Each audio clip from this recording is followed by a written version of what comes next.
I really struggled. All these mixed feelings of depression and genuine loneliness. I didn't see a point of being around if I was going to be alone.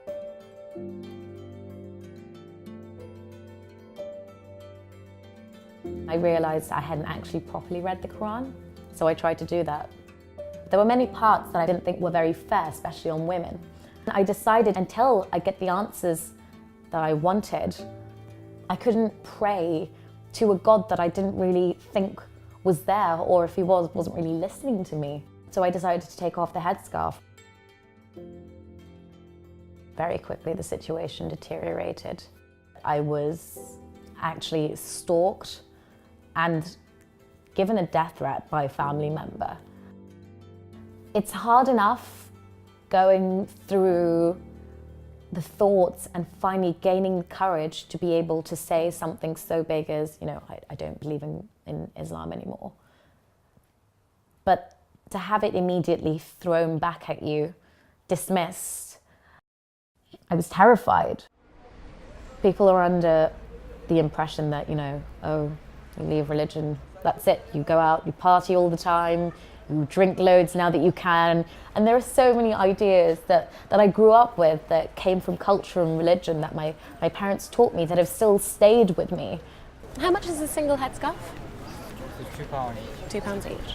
My taking off my headscarf really shocked people. I think that was the biggest step for me because that was something that I'd been wearing for 8 years. I can't look back at pictures without seeing me in a headscarf. But your hair has to be completely tied back and then it's all the way around, or whatever, like that kind of thing.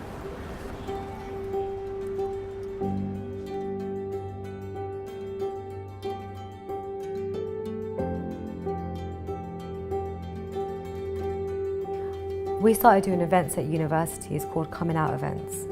We just had loads of ex-Muslims telling their stories, and we wanted people to know that they weren't alone.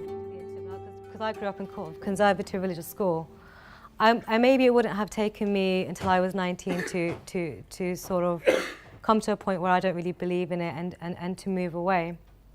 The Islam that I grew up in, that had been shoved down my throat for years, was actually being shoved down my throat to actually control me, to control what I did and what I wore and who I spoke to and how I ate and how I thought. The taboo of apostasy is so deep. It's a bit like being gay.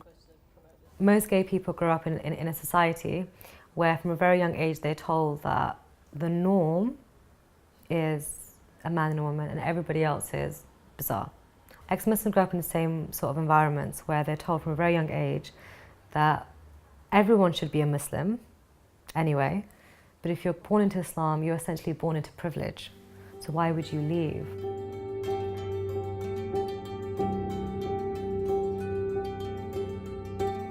We don't have the auntie who became an ex-Muslim and is still there. We don't have a sister who left Islam and everyone still treats her like a normal part of the family.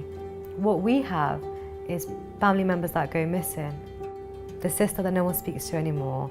The cousin, nobody has no idea where she lives at home anymore. Those are the ex-Muslims.